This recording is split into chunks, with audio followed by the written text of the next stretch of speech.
Welcome class 11। पिछले class में हम लोग केमिस्ट्री में 11 क्लास में पढ़ रहे थे some basic concept of chemistry. उसमें हम लोगों ने फिजिकल क्वांटिटीज के बारे में पिछले क्लास में पढ़ा था और हमने देखा था कि फिजिकल क्वांटिटीज दो प्रकार के होते हैं, fundamental quantities and derived quantities. Physical quantity का हिंदी हो गया भौतिक राशि। ये जो भौतिक राशि होते हैं दो प्रकार के, पहला है मौलिक राशि और दूसरा है व्युत्पन्न राशि।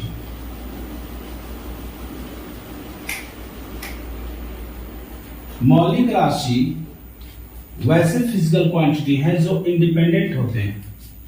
तो इंडिपेंडेंट फिजिकल क्वांटिटीज ये हैं इंडिपेंडेंट फिजिकल क्वांटिटीज, यानी ऐसे फिजिकल क्वांटिटी हैं जो स्वतंत्र हैं, जिनका मापन या मेजरमेंट जो है किसी दूसरे क्वांटिटी पर निर्भर नहीं करता है। ये स्वतंत्र रूप से मेजर किए जाते हैं और इनका मात्रक भी स्वतंत्र होता है, इसे किसी से लेना देना कुछ नहीं है।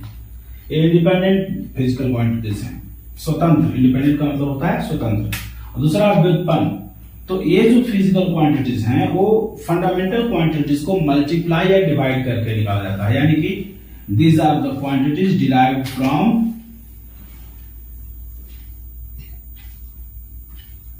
fundamental quantities.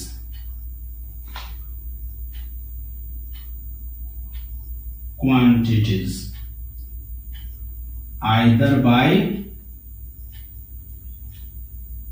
dividing or multiplying.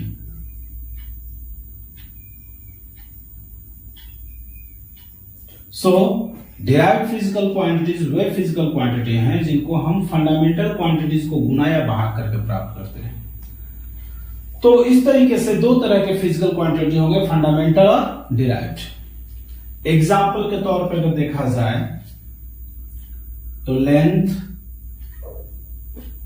Time, मास, ये सब जो हैं फंडामेंटल फिजिकल क्वांटिटीज हैं। लेंथ को मापने के लिए टाइम पे निर्भर नहीं करना, टाइम को मापने के लिए लेंथ पे निर्भर नहीं करना, मास का भी मेजरमेंट करने के लिए हमें लेंथ और टाइम पे निर्भर रहने की जरूरत नहीं है।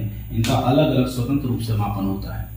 लेकिन अगर हमें स्पीड निकालना हो, क्या निकालना हो? स्पीड। इसका एग्जाम्पल हम ले लेते हैं स्पीड। तो स्पीड क्या है? एक प्रकार का डिराइव्ड फिजिकल क्वांटिटी। क्यों? क्योंकि स्पीड बराबर क्या होता है? डिस्टेंस बटे टाइम। तो इसका मतलब है कि हमें स्पीड निकालने के लिए डिस्टेंस जो कि एक प्रकार का लेंथ है और टाइम, ये दो फंडामेंटल क्वांटिटीज को आपस में डिवाइड करना होगा। तो एक फंडामेंटल क्वांटिटी लेंथ हुआ, जिसको टाइम से भाग देंगे तो हमें स्पीड निकलेगा। हमने कहा था कि डिराइव्ड क्वांटिटीज निकालने के लिए हम दो फंडामेंटल क्वांटिटीज के बीच में गुना या भाग करते हैं। यहां पर हम लोग गुना कर रहे हैं। लाइकवाइज अगर हमको वेट निकालना है, भार, वेट भी एक प्रकार का डिराइव्ड फिजिकल क्वांटिटी है, क्योंकि वेट बराबर क्या होता है? W बराबर होता है mg। वेट बराबर होता है mg। तो m क्या है? द्रव्यमान है और g है एक्सेलरेशन। एक्सेलरेशन अपने आप में एक डिराइव्ड क्वांटिटी है। तो यानी कि यहाँ फंडामेंटल क्वांटिटी और एक डिराइव्ड क्वांटिटी, जिसमें कई दो तीन फंडामेंटल क्वांटिटी इसमें भी हैं, जिन सबको गुना भाग करके निकाला जाता है। तो इस तरह से डिराइव्ड फिजिकल क्वांटिटीज हमेशा फंडामेंटल क्वांटिटी से गुना भाग करके प्राप्त किए जाते हैं।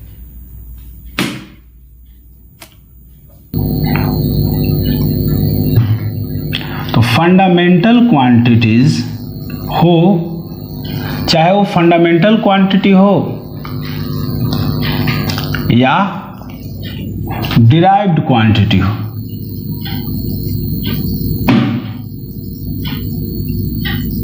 इनको मेजर करने के लिए, मापने के लिए हमको क्या चाहिए? यूनिट चाहिए। यूनिट अर्थात मात्रक चाहिए। और मात्रकों के हमने कई सिस्टम बताए थे। अलग अलग सिस्टम में अलग अलग पद्धति में मात्रक को एक्सप्रेस किया जाता है। तो मात्रकों के कई पद्धतियां हैं, सिस्टम्स। तो मात्रक के हम लोग 4 सिस्टम पढ़ चुके हैं।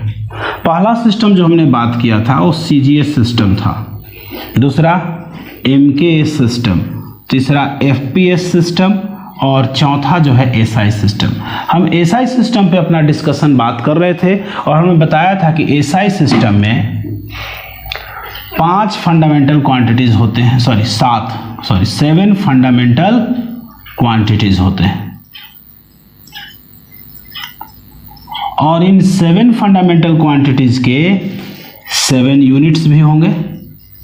तो आज हम लोग इन्हीं 7 यूनिट्स का डिफिनीशन पे बात करेंगे कि इन 7 यूनिट्स में जैसे कि पहला मीटर है, दूसरा सेकंड है, तीसरा किलोग्राम है, इस तरह से एम्पियर है, केल्विन है, कैंडेला है, मोल है। तो हम लोग इन्हीं सब यूनिट्स 7 यूनिट्स का डिफिनेशन पे आज बात करेंगे।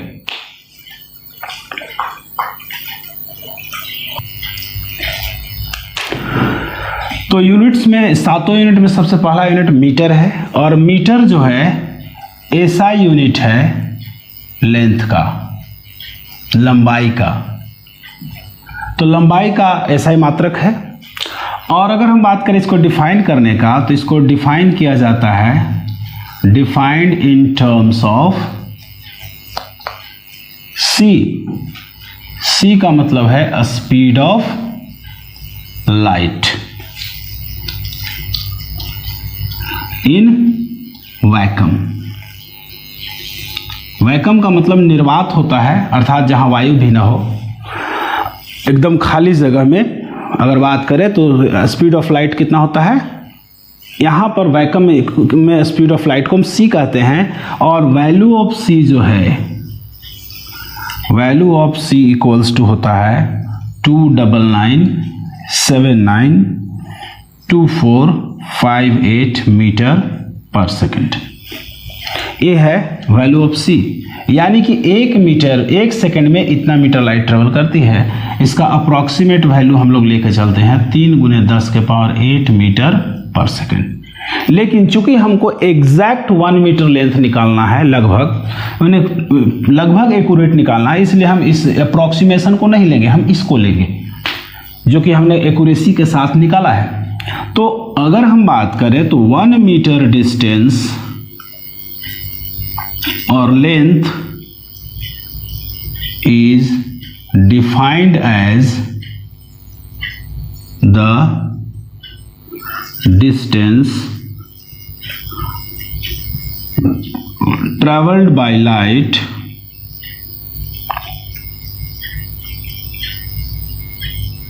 in vacuum in 1/299792458 seconds. तो इतना सेकंड में जो लाइट ट्रेवल करेगा डिस्टेंस 1/299792458 सेकेंड्स में जितना दूरी तय करेगा लाइट, उसी को हम 1 मीटर कहेंगे। और इस डिफिनीशन के अनुसार 1 मीटर का वैल्यू निकाला गया और इसके आधार पर बहुत सारे मीटर स्केल डिजाइन किए गए, जिससे हम लोग अब मापन का काम, लेंथ मापने का काम करते हैं।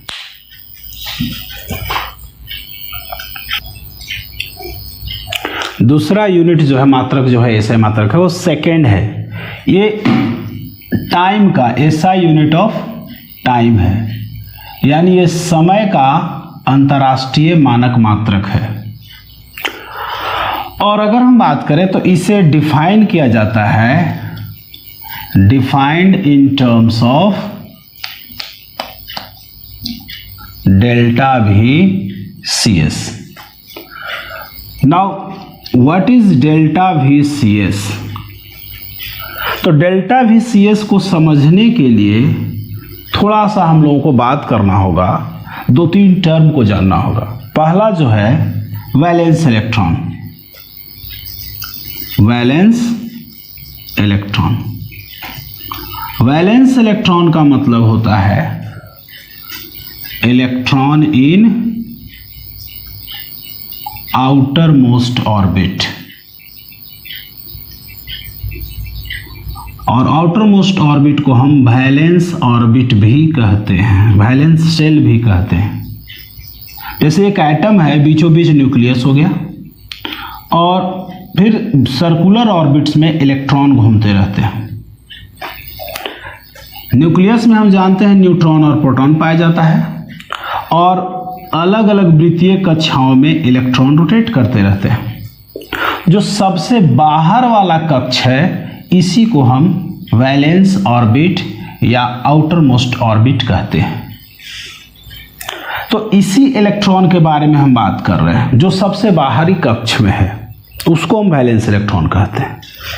तो वैलेंस इलेक्ट्रॉन, दूसरा बात है, एक ही एलिमेंट के अलग अलग प्रकार के भार वाले एटम भी होते हैं। दूसरा टर्म है isotopic atoms, isotopic atoms. So these are the atoms of the same element having different masses. These are the atoms of same element with different mass. For example, अगर हम बात करें तो हाइड्रोजन का 1 2 एंड 1 3। इसमें हर एक case में hydrogen का एटॉमिक नंबर 1 है, जबकि मास नंबर बदल रहा है 1 2 3। इसी प्रकार सीजियम के भी आइसोटॉपिक एटम होते हैं, तो यहां हम सीजियम का आइसोटॉपिक एटम लेंगे। So delta VS represents frequency. ये क्या है? फ्रीक्वेंसी है। किसका फ्रीक्वेंसी है? तो एक रेडिएशन का फ्रीक्वेंसी है, frequency of the radiation. Radiation यानी तरंग,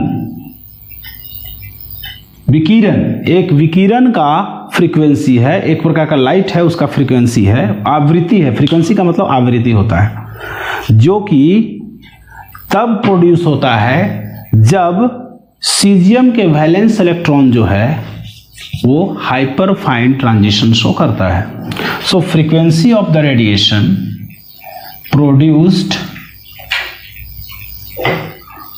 as a result of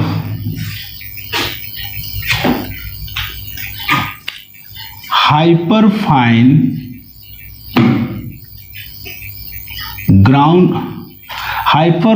transition of valence electron of cesium। ये CS एक एलिमेंट है जिसको हम सीजियम कहते हैं, और सीजियम का वैसा आइसोटॉप हमें लेना है जिसका भार कितना हो? 133 हो। सीजियम, ऐसे सीजियम के और भी आइसोटोप होते हैं, 134 होता है, 135 होता है, लेकिन हमें लेना है सीजियम 133 एटम। उसके वैलेंस इलेक्ट्रॉन का जब हाइपर फाइन ट्रांजिशन होगा तो एक रेडिएशन निकलेगा, और उसी रेडिएशन के फ्रीक्वेंसी को डेल्टा VCS कहते हैं। So this is the frequency of a radiation produced as a result of hyperfine transition of valence electron of caesium 133 in its ground state. यानी ये सुपर फाइन ट्रांजिशन जो होगा ground state में होगा, न कि एक्साइटेड स्टेट में। यहां ग्राउंड स्टेट में ही हाइपर फाइन ट्रांजिशन होता है।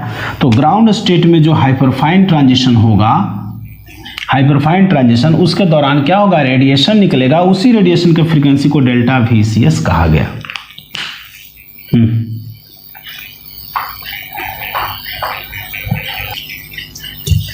इसमें हम लोगों ने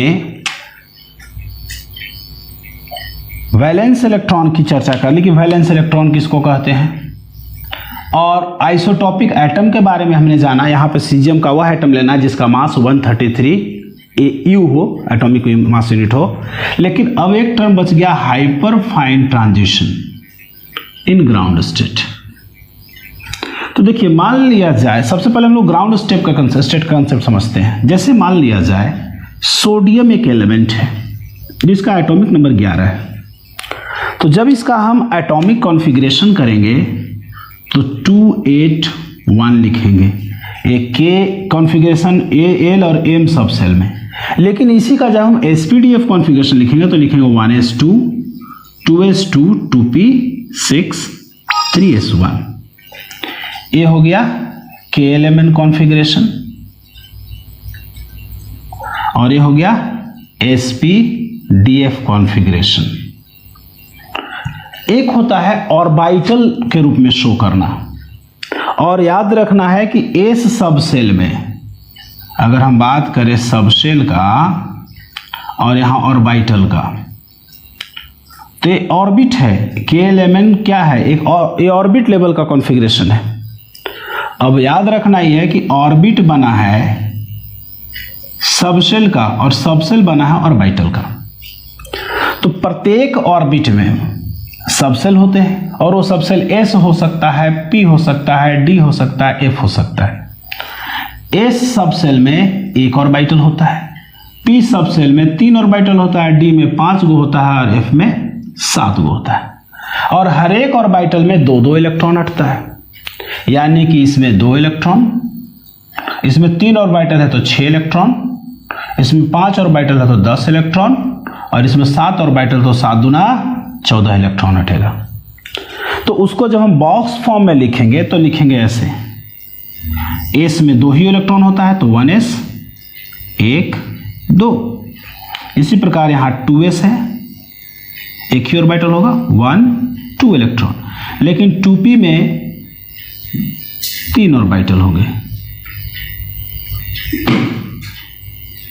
और तीनों में इलेक्ट्रॉन पहले 1 2 3, इसके बाद फिर इधर से भी जोड़ा लग जाएगा 6। इसके बाद 3s1, 3s एक ही ऑर्बिटल है तो इसमें 2 इलेक्ट्रॉन होंगे। यानी एक ऑर्बिटल, एक s ऑर्बिटल में एक s सबसेल में 1 ऑर्बिटल, p सबसेल में 3 ऑर्बिटल। अगर d देखेंगे तो 5 गो ऑर्बिटल होगा, f देखेंगे तो 7 ऑर्बिटल होगा, और हर एक ऑर्बिटल में 2 इलेक्ट्रॉन रखा जा सकता है, 2 इलेक्ट्रॉन होते हैं।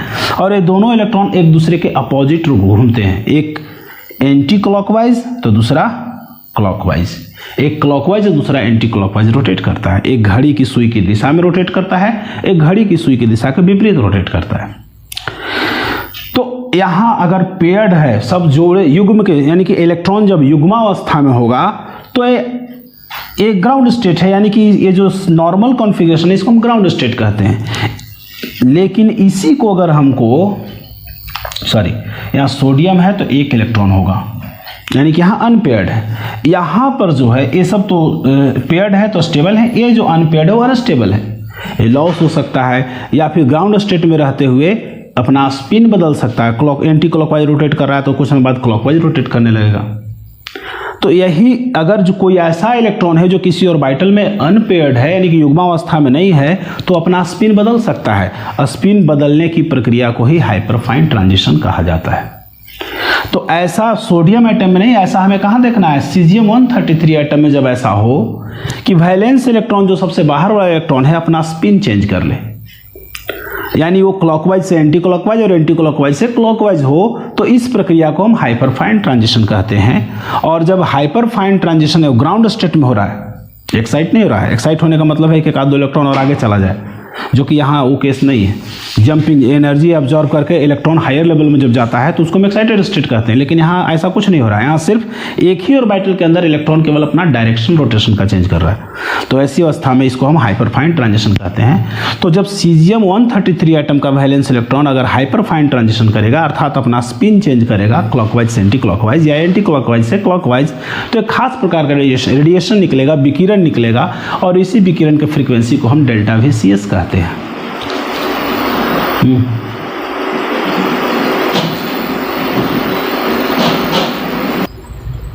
और ये जो डेल्टा भी सीजियम का जो होता है, फ्रीक्वेंसी जो होता है, इसको मापा गया है 9192631770 हर्ट्ज, यानी हर्ट्ज को हम पर सेकंड या प्रति सेकंड भी कहते हैं। इसका मतलब है दिस मेनी वेव्स पर सेकंड। सो इसको हम ये भी कह सकते हैं 9192631770 कंप्लीट वेव्स पर second.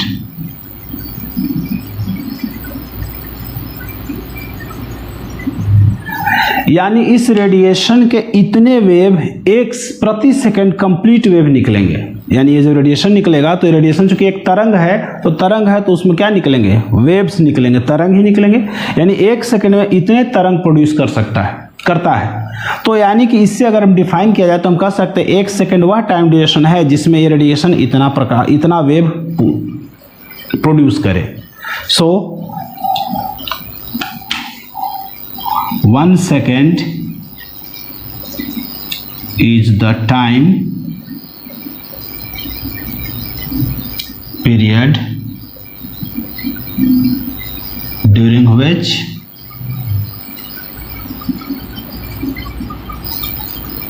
nine one nine two 631770 complete waves of the radiation